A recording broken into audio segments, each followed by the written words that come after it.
Hello, YouTube. I want to talk briefly about Thunderfoot talking about anarchism because I think he gets an amazing amount of things wrong. He published a magnum opus on some particular crazy libertarian, or I don't even want to use that word, anarcho-capitalist, let's say, who employs all sorts of cult-like issues and whatever. I just want to say right off the bat, that guy's a prick, and I in no way want to be associated with that guy. But I do take issue with certain aspects of Thunderfoot's critique of anarchism. First of all, he seems to dismiss it as juvenile, which is interesting to me. I think that there are, I guess, connotations, we associate it with, like, punk rock kids sewing patches to their backpack, and there's always a suspicion that they're actually living off a trust fund and all of this. And all that can be criticized and problematic, but I wouldn't take it as representative of what anarchism is as a history of political thought. Now, first of all, I want to problematize one thing that Thunderfoot seems to think. He seems to think that anarchism is the position that there ought be no state. And I think there are lots of quote-unquote libertarians or anarcho-capitalists who do hold that view. But that's not what I think anarchism actually is. Anarchism is not reducible to a critique of state. It's a critique of power, and it's a critique of domination. So Thunderfoot tries at one point to say that, like, you want to abolish state, you're going to end up with something like Somalia, right? In which, you have a power vacuum and various warlords have taken over and all of this. Yeah, I think on anarchist grounds I can say that that's terrible, right? Because warlords are themselves,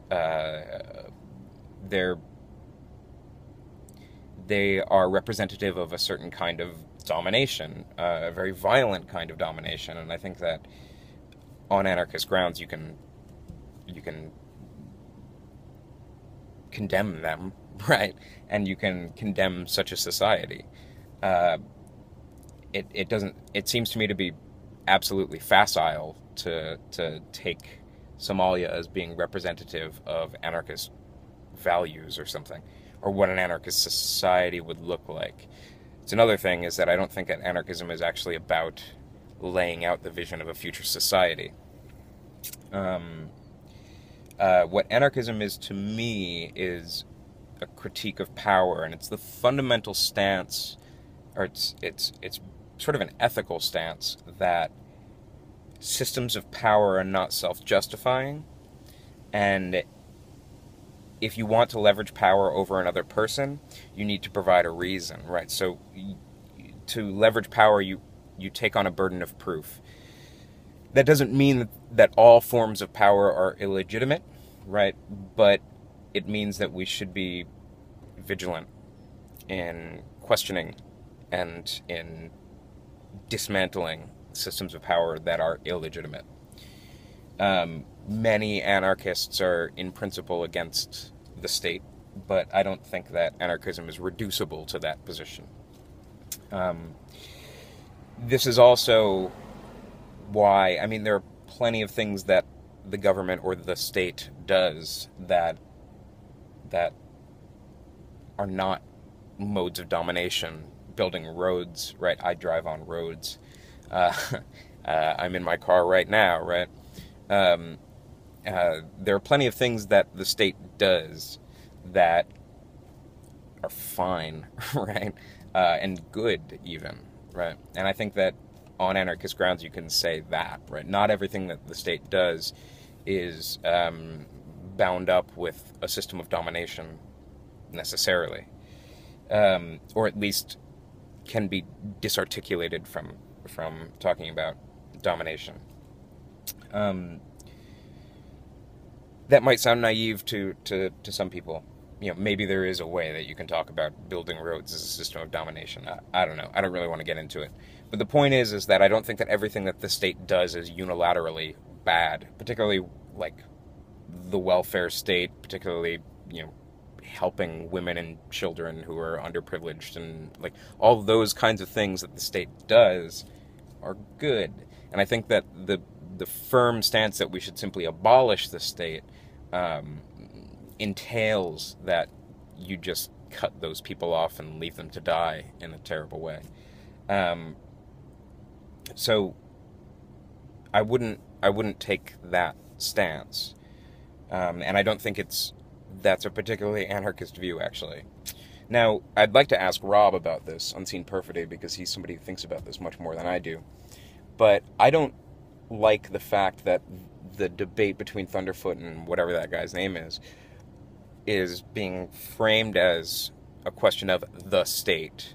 I think there's a weird kind of Platonism at work in saying, you know, this state is bad or this state is good, as though the state is one thing.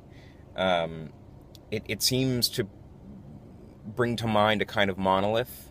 It seems to eradicate all sorts of differences.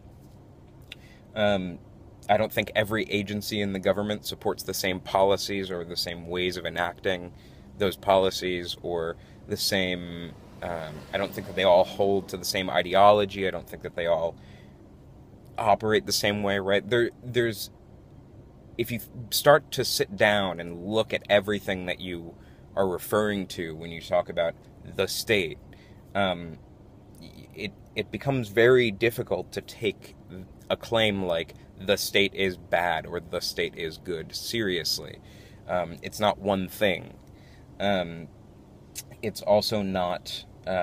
it's also very difficult to define, like, the borders of what constitutes a state. Is everybody who's on the government payroll a part of the state? So are farmers who accept subsidies a part of the state? Are artists who accept money from the National Endowments for the Arts a part of the state? Are teachers a part of the state? Are, you know, in some sense, I want to say that to all of those questions, you end up with a weird sort of, well, kind of, right? If Google, I heard once, and it may or may not be true, so please don't take me as advocating this as the case, but I have heard that Google essentially has a deal with the NSA where they don't need warrants for Google's information. If that's true, if that were true, it seems to me to be possible, but I'm sure that there are more details in there that I'm not clear on. If that were true, well then couldn't you look at Google as being a kind of information gathering arm of the state? You can't reduce Google to that, obviously. That's not all that Google is, but couldn't you look at Google that way? Wouldn't you have to take them into account when doing an analysis of the state? Well, but they're also privately owned and funded. Well, okay, so are they a part of the state or are they not? It depends on what you mean. Also, questions of, like, private police forces, security guards, private militias and stuff like this. Well, they do things that they serve roles that are typically reserved for the state, but they're not actually on the state payroll. So how does that figure into an analysis of the state? I mean, it seems like it's very difficult to bracket off this thing called the state from the rest of society and to say that that thing is bad, right, or that thing is good. There's something juvenile about having this debate in these terms. So in some sense, on anarchist grounds, I think that you can legitimately be skeptical of plenty of aspects of this thing called the state. Also, I think that for the same reasons, you can be skeptical of all sorts of things that are not part of the state. Also, I think that you can support various activities that the state undertakes. I think that we can support welfare programs and stuff like that on anarchist grounds. Not everybody would agree with me, and that's fine. But what I want to emphasize is that this thing called the state is not that simple.